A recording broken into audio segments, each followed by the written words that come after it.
Hey guys, friendly neighborhood Spider-Man here. If you haven't seen my movie, you should go watch it now because this review is going to be a spoiler alert. Other than that, Spider-Man, Spider-Man, radioactive Spider-World, Spider-Man, Spider-Man, meow, and TBZ intro should drop now.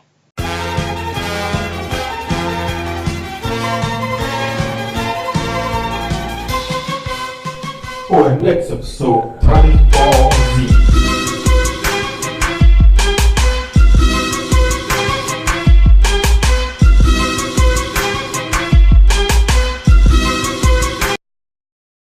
What is up? What is up? What is up? So, Spider-Man said earlier, if you haven't seen the movie, go see it because this review is totally spoiler alert. So, if you don't care, you can watch it. If you care, don't watch it. Come back later after you watch the movie. Other than that, Spider-Man Homecoming, yes, it is the best comic book accurate Spider-Man there is. Now, yeah, Spider-Man 2 with Tobey Maguire was good, was like one of my favorite ones. Also with Spider-Man 1, didn't, all other stuff. But this one, Tom Holland did a great job.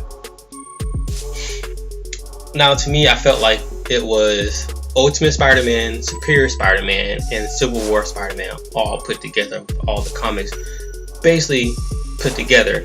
Now, I'm gonna say with Superior, he had the suit, he had all the tech and everything within the suit that when Doc Ock took over Peter's body and basically just enhanced and everything. Even with like the little spider coming out his chest and everything, doing small little things. He even had the voice talking to him like it did in the comic book, and the suit also wanted him to kill, in which Superior did, but Peter, he never kills. The Ultimate Universe, Ultimate Peter, they finally had a team playing a team. Now, I think when Tom Holland got casted in the role or auditioned for the role, he was 18, and now him actually being in the movie, he's 19. So finally, we have a teenager playing a team. Also with the fact, his friend Ned. Now Ned is also from Miles Morales' universe. Miles Morales' friend, and when he found out that he was Spider-Man as well, because that's who Miles told who was Spider-Man. Also, in the Ultimate Universe, we had my boy Donald Glover playing Prowler, and he also mentions that he has a nephew, which is Miles, but he doesn't say Miles' name. But read the comics, Ultimate Universe, there he is. Prowler is Miles' uncle. Now with the Civil War universe, basically Tony, Iron Man, giving Peter the iron suit, in which you guys do see at the end as an Easter egg, the Iron Spidey suit. That's their take on it. It actually looks good to me. I actually want to wear that suit. And also the fact that he was going to introduce Spidey into the world, which they did in the Civil War comic. But Peter wasn't ready. He said he wanted to stick to the ground and basically be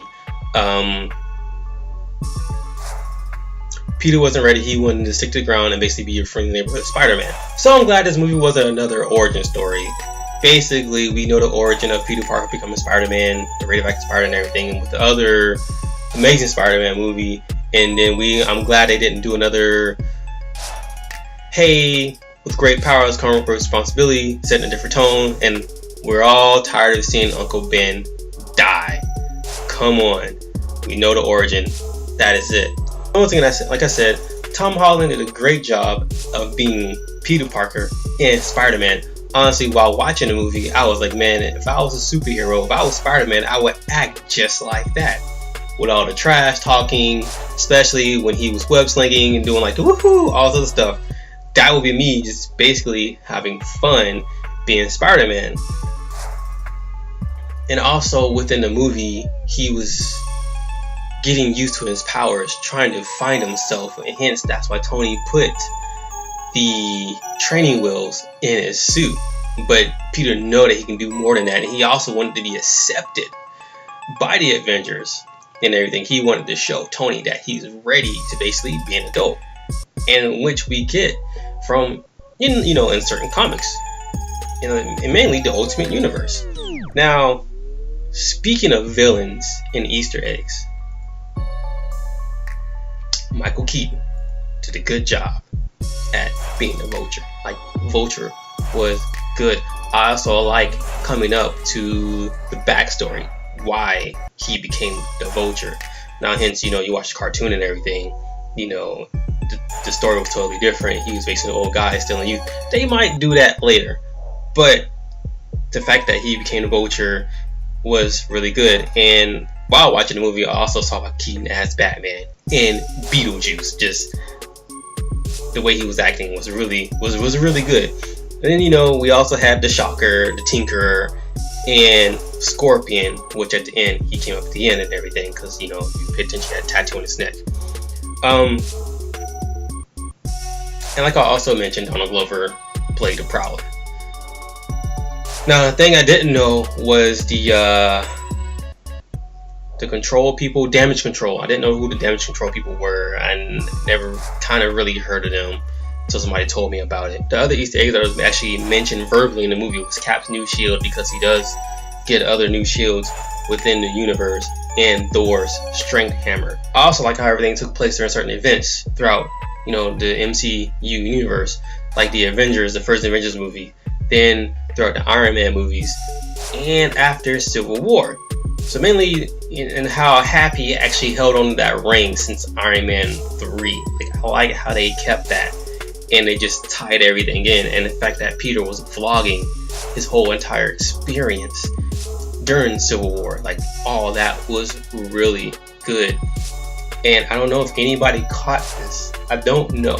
I mentioned it and nobody didn't say anything, but his original suit that he was wearing before he got the Tony Stark suit, his original suit was actually Scarlet Spider, Ben Reilly's Scarlet Spider's suit. If anybody actually paid attention, I kind of geeked out when I saw that part. But other than that, Spider-Man Homecoming, I give a 9 out of 10. Good movie, go see it. I will actually see it again next weekend. Just good. Alright, now if you guys caught anything that I didn't see or didn't mention from the movie, if you guys can leave a comment below. Other than that, if you guys like this, please hit the like button, share, and subscribe. Once again, sorry that I haven't done a review in Guardians of the Galaxy. I will actually do that, even though I know I'm extra late, but I will post that soon. Other than that, I will come in my high. You guys later. Peace.